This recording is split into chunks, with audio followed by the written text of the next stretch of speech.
as I've settled into Newday, I've come to, and this has been difficult for me, but I've really come to appreciate Pastor Dave. So, no, it's I really appreciate Dave, and and this series is one example, because there's a lot of pastors that will not tackle 1 Corinthians, and it's got a lot of tough issues in it, and but this has been one of my favorite series that you've had, and so as we look at it, it really is real life in a messy world. How do we live our faith? And he's gone over several different topics with Paul as we've gone through 1 Corinthians, looking at conflict resolution and lawsuits among the family. That's what the church is. How can things like that happen? And spiritual pride and sexual addictions and marriage and all of these things. But today, maybe it's one of it kind of ties all of 1 Corinthians together here in chapter 10 that we're going to look at today, because it's about choice. It's the choices, and that choices matter. And the more I thought, I realized that this is a study that I needed personally again to kind of center myself as to what is important.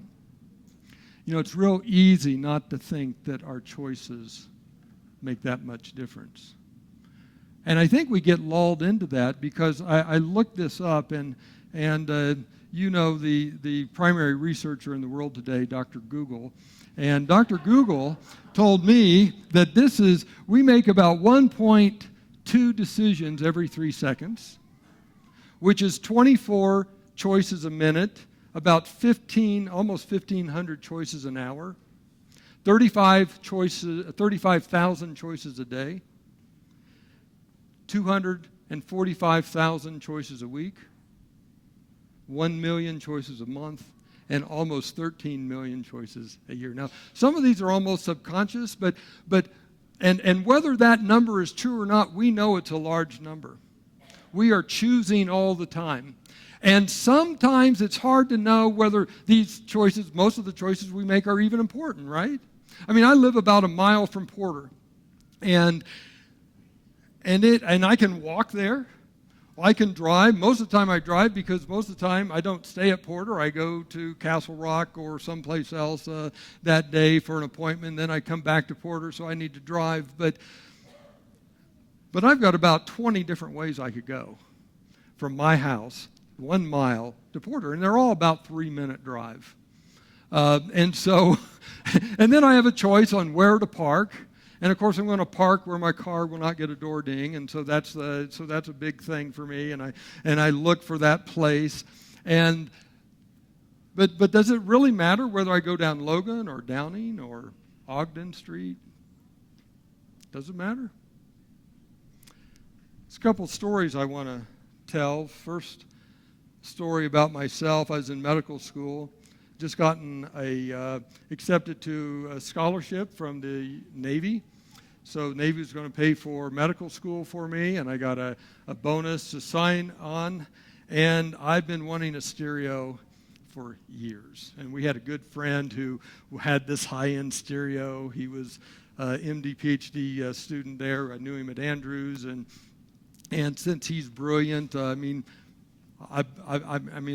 that too, because I must need a stereo because he's brilliant. I want to be brilliant. And so I convinced my wife that I could get a stereo. And the place I had to go, we live in Loma Linda, 60 miles east of Los Angeles. Well, the only place to get a stereo was in Santa Monica. It was about a 2-hour drive. And my wife said, well, you go ahead. We sat down, we talked about it, and we got this budget together. And you say, okay, you can spend this much. And I get down there. It's a private appointment. It's on the 15th floor of this high rise. I go into this guy's apartment, and he's got all this stereo equipment. And we listen to all kinds of music. and this system, that system. This is in the days when you had turntables, you actually had vinyl for that you listened to, and that's coming back now, I guess. But so there I was, and he showed me this set, the next one, and it's like,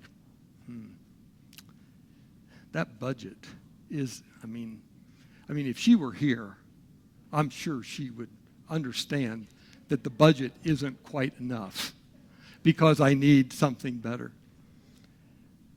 So that was one of the first marriage lessons I got. I come back, look what I bought. It was just 30% more than what we had agreed upon, but choice matters. And what's the issue for me there? It's materialism. It's that thing that I've struggled with much of my life. Like, I always want that one thing better. It's hard for me not to look at what others have and want that. A nicer car, a nicer house, a nicer this, a that, whatever. So I got a phone call from a friend of mine. His wife wanted him to call me. I'd moved from Illinois to Washington. I'm now a pastor in Washington State and been there about 3-4 years. And his wife was really distraught because he had met some woman in an airport. They'd been married for several years. They had him and his wife. I'm going to call him Jeremy. And beautiful family. He'd been very successful. He was a farmer that got into predicting when to sell, etc., and became a multimillionaire in consulting around the world. And so he travels all over, and his wife said, well, could you talk to him? Well, I haven't talked to him for several years. Well, she convinced Jeremy to give me a call, so he calls. And we have a little small talk, and then he says, you know what, I met like my soulmate at the airport. And we've just gotten to know each other, and we have this connection, and I just know it's right. And he said, we talked a little bit more, and he had this question. I want us to think about this. He said, I haven't had a pastor. I've talked to several people about this, and there's not a pastor that can give me an answer to this. He says, God forgives, right? I said, oh, absolutely. He forgives anything. Doesn't matter what you do, he forgives you. So why can't I go ahead and get a divorce? Go with this woman. I'm already with her. And then after it's all said and done, I ask for forgiveness. And then I'm all good. What's he doing there? I hope that we can identify that and what you might say to him at the time when we look here in 1 Corinthians. Because I dare say we all have temptations. If there's one thing, just a preview of what chapter 10, what Paul talks about here, is that he puts temptation and choice together. Temptation and choice. And I just wonder if we thought about it that way each day, if we wouldn't start wondering if the choices that we are making really do matter. So let's jump into the text here, and we look at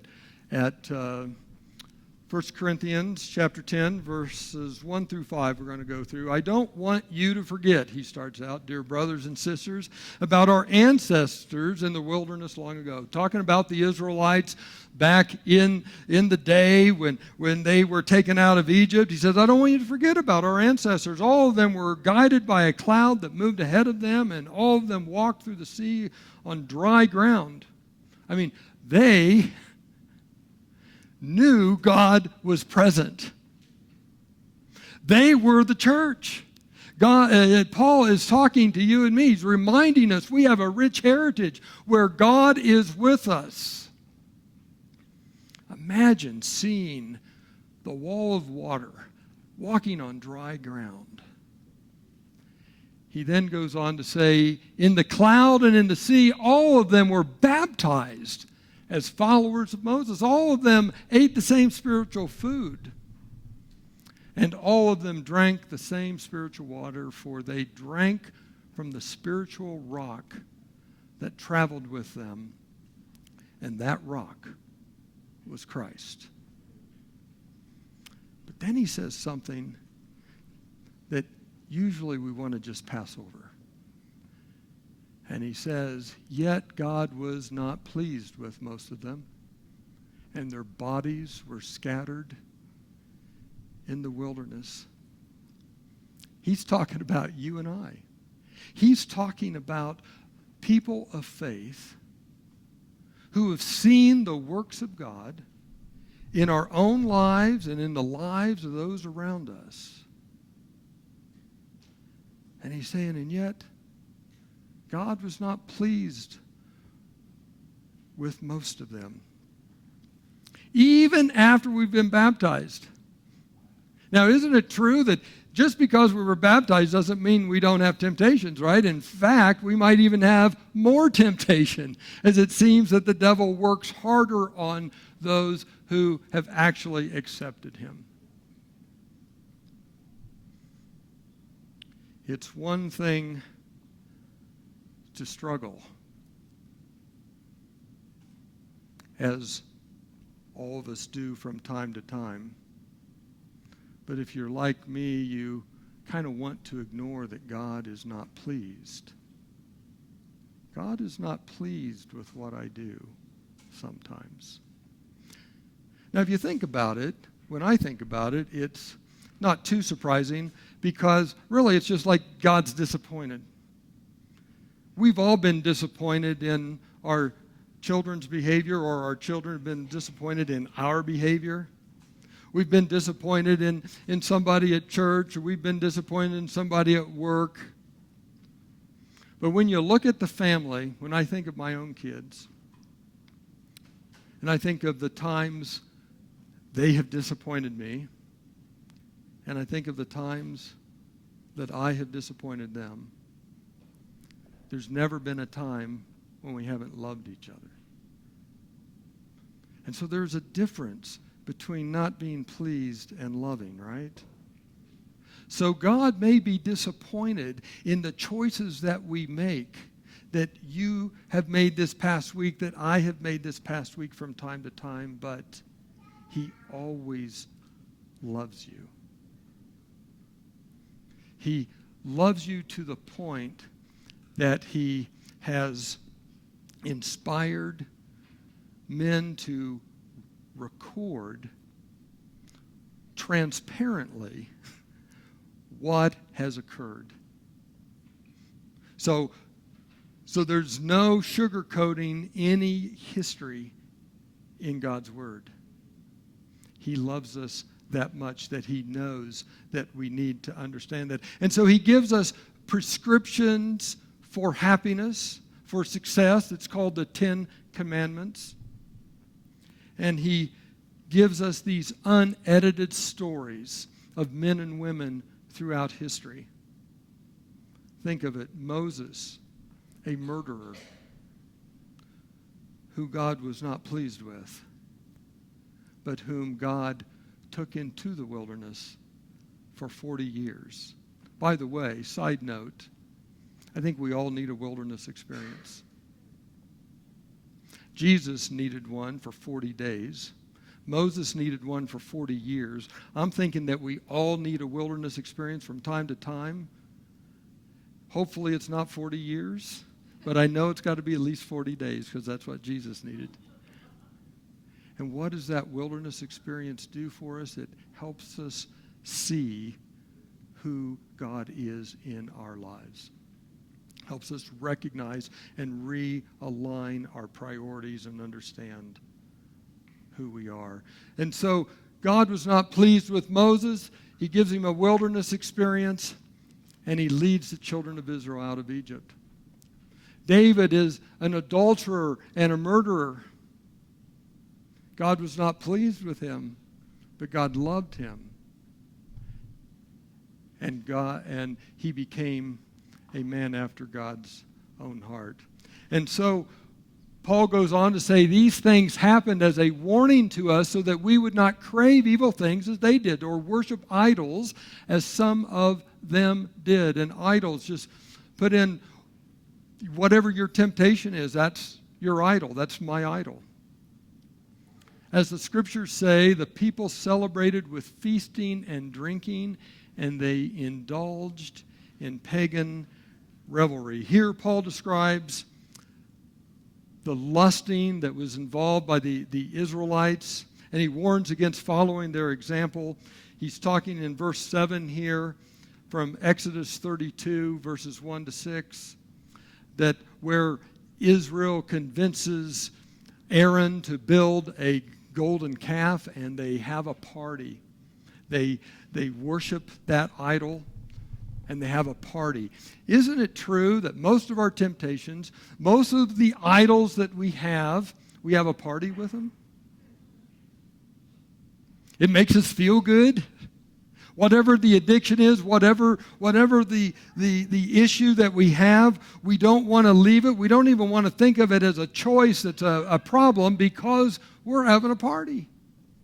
They're having a party while Moses is getting this prescription for happiness. That's often what we do. We want a party because it feels good in our choices, whatever it is. We want to do that, and yet we're missing true joy and peace that's only obtained from God's Spirit.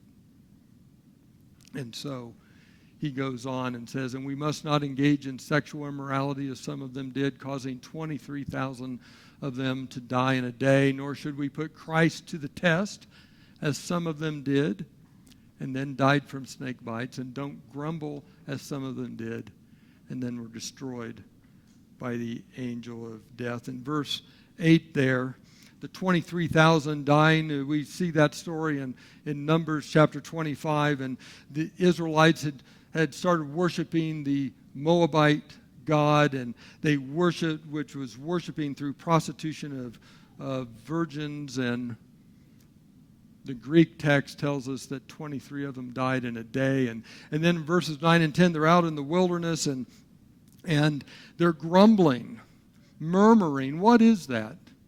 When do you grumble or murmur? Who do you grumble or murmur against? Usually somebody of authority, right?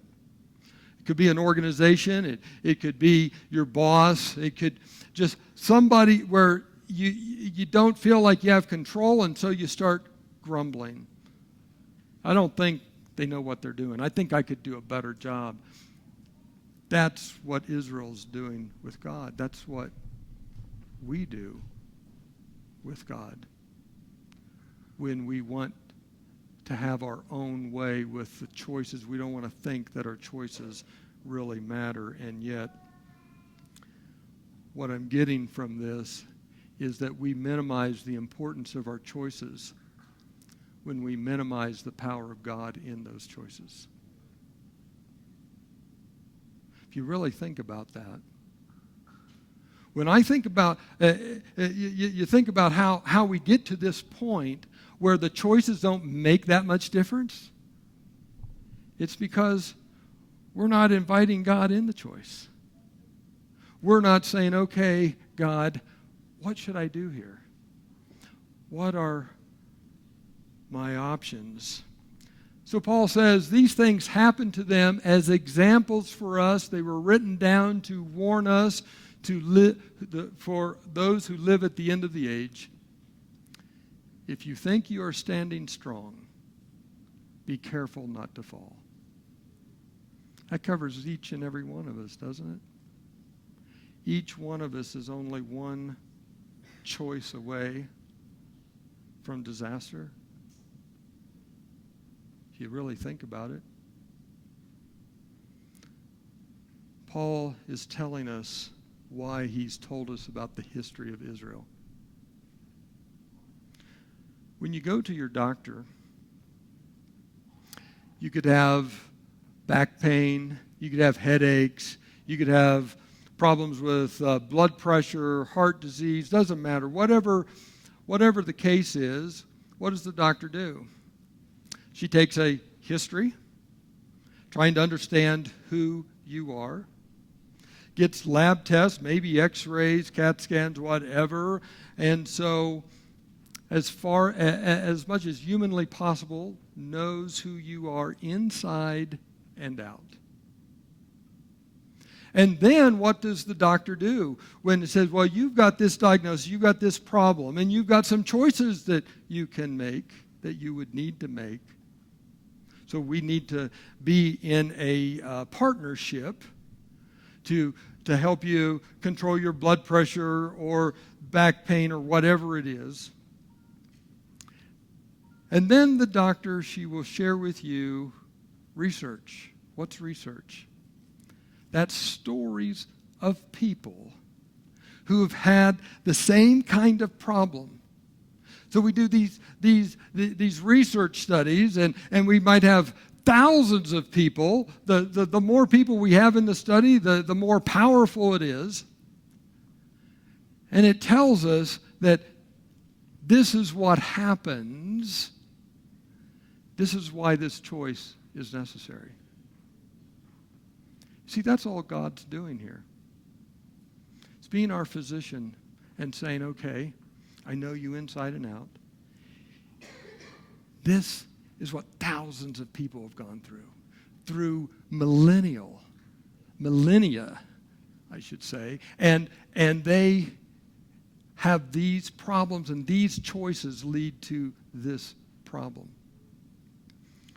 The thing is, the simple plan that he gives us is to lean on him. Lean into Jesus. Bring him in on the front end of the choices we need to make. Paul says it this way: the temptations in your life are no different from what others experience. We've got the research. We've got thousands of people that have gone through these studies, and here it is. It's no different today as it was thousands of years ago, and God is faithful. He will not allow the temptation to be more than you can stand. Now, sometimes we stop reading right there. He's not going to give me anything more than I can withstand. That means that when I get tempted and I fall, then that's false, right? Because it's stronger than it was too great of a temptation. Well, we have to read the rest. The next sentence: when you are tempted, he will show you a way out so that you can endure. That's the key to a temptation not being too great for us, because he will always show us a way out. Jesse had a sexual addiction. And Jesse is a guy who's at the Richland Church. He's given his testimony. He's given it during church service. He's given it during other services, so this is public knowledge. And he had a sexual addiction. He was ashamed of his problem. He'd had it for years, got into pornography, and years of pornography had led to acting out in ways that I won't discuss here, but he traveled a lot, and he would have a week at a time in other cities, and he got caught up in all kinds of things, and he was just so ashamed, and it caused isolation. He desperately wanted to be free, but he didn't know how. He'd gotten to a point where he didn't know what the next choice looked like. Complete despair. And at his lowest point, he got this book, and associated with this book is an organization that has seminars and counselors, and you can go and you can go to one of these 3 or 4 day seminars. And he was struggling with what he wanted to do with that. And he's reading this book, and he's on the flight home, and next to him is this woman. And as he's reading the book, she leans over and says, "What are you reading?" He goes, "Oh no." He doesn't want to tell her, but something told him probably never going to see her again. So he told her exactly what he was reading and what his problem was. First time he'd ever told anybody.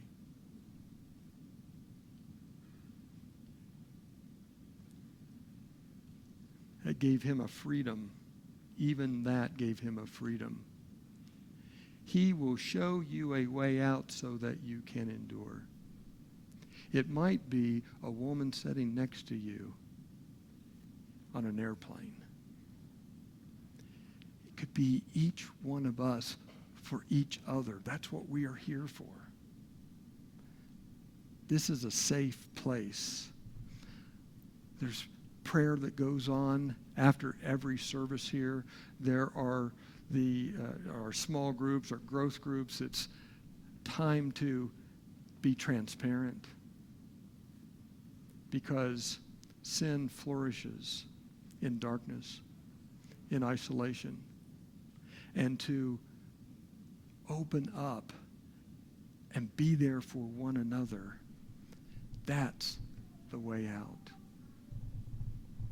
Sometimes we think it's some miracle that's just going to come from God, like a lightning bolt, and maybe that can happen.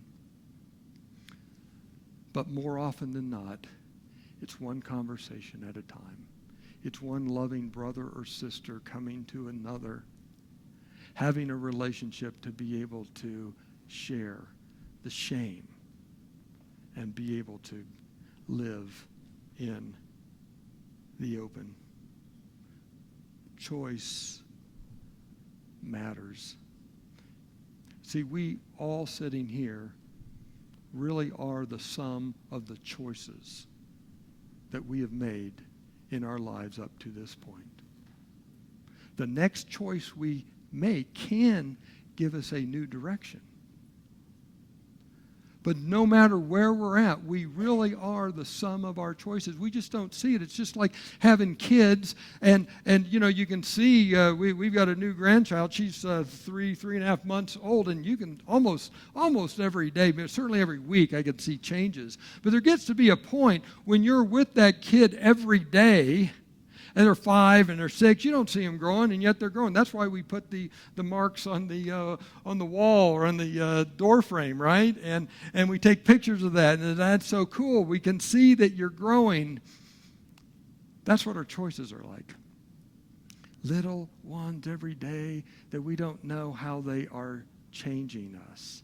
The direction that we will end up in is determined based upon the choices we're making today. And so he says, my dear friends, flee from the worship of idols. Whatever your temptation is, whatever the biggest struggle you're having this week is your idol, is my idol. You're reasonable people. Decide for yourselves if what I'm saying is true. Think about it. Do you really still think that your choices don't matter? When we bless the cup of the Lord's table, aren't we sharing in the blood of Christ? And when we break the bread, aren't we sharing in the body of Christ? He came to give us choice again, to give us a way out, to be able to say, yes, I want this way instead of that way. Last week, we looked at verses 8 and 9. Pastor Dave shared with us about the freedom we have in Christ, and it's really about what we do with that freedom. So we have this freedom. What are we going to do with it as we make choices with one another, to journey with one another, as we make the choices in our own lives as to how we're going to get out of whatever issue that we might have? It might be small, it might be large, but it's even a small issue.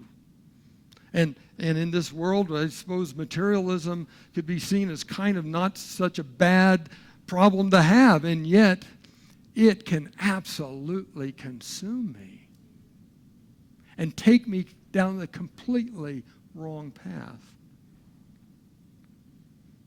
Some of the temptations are more socially acceptable than others, and yet they all end up in the wrong place. And so he says, we all eat from one loaf of bread, showing that we are one body. I believe he's telling us that we are all together. We are all sinners. We all have access to the power of God, and we can walk with one another in that power. So what am I trying to say? Am I saying that food offered to idols has some significance, or that idols are real gods? Of course not. I'm saying that these sacrifices are offered to demons, not to God, and I don't want you to participate with demons. He's saying that our choices really do matter. Every choice points us in a particular direction. It's Paul that says, pray without ceasing. I strive to have a life with God where even a choice on the direction I take to Porter is a choice that honors him, which gives me peace. You know, there are some times I want to go down Ogden, or actually I want to go down a different street around a park because the view there is just a little different. And there's a couple houses that are so cool that I love to see. And if I go this other way, I see a completely different thing. And it's just how that affects me. And I'm not saying that's huge. I'm not even trying to say that we have to worry about every choice. But maybe that's the point. We don't have to if we seek first the kingdom of God. In Jesus' word, seek after me. Above all else, the kingdom of God, live with me, pray without ceasing, be in my presence. You know, when Jesse got off that airplane, he went to his computer, and he didn't go to the sites he used to go to. He enrolled in that seminar that was in Texas. He booked the flight, booked the hotel, and he went away. And when he came back, he told his wife, and they got into counseling. And today, Jesse leads men's ministries. He's talked to high school students, and he's become a leader in the sexual addiction that many, many men have. On the other hand, my friend who did decide to divorce his wife and get married has a wake of brokenness from that decision behind him with his children and his ex-wife. We happened to see him in Chicago a few years ago, and he does not look happy. The choices we make have consequences. We know that. But sometimes I think that we really do minimize the importance of our choices. And we do that when we minimize the power of God in those choices. The good news is that we can make the right choices when we choose God. That's really the first choice that we really need to focus on. Choose God. Bring him in on the front end of our choices. And what does it look like to practice being present around and see what's going on around us and ask God to always be with us, to help us in every choice that we may have thought in the past didn't matter. But there's even more good news, and that is that when we make the wrong choice, God is in the transformational business. So what I told my friend that day on the telephone, I said, well, you're right. God will forgive. The question is that when you make this choice, will you want forgiveness? Will you still be seeking God? Because right now you're not. You're not seeking God. You're not bringing him in. And Paul talks about that when he said, don't test God. They tested God and they were bitten by snakes. My friend was bitten by a snake because he tested God. And he murmured and says, I don't think your way is the right way. What would it look like to include God in the choices you make this week? It's a question I would give you to ponder as we leave here today. In our next steps, what choices am I minimizing? Think about that. What are those choices that I might be making every day that I minimize their impact or consequence in my life? It could be health related. It could be relationship related. It could be completely personal. What is the way out God is showing me with the temptation I have today? Think about that. Because he promises he is giving us a way out. Within that way out is the promise that there is no temptation that is too great that we can't withstand.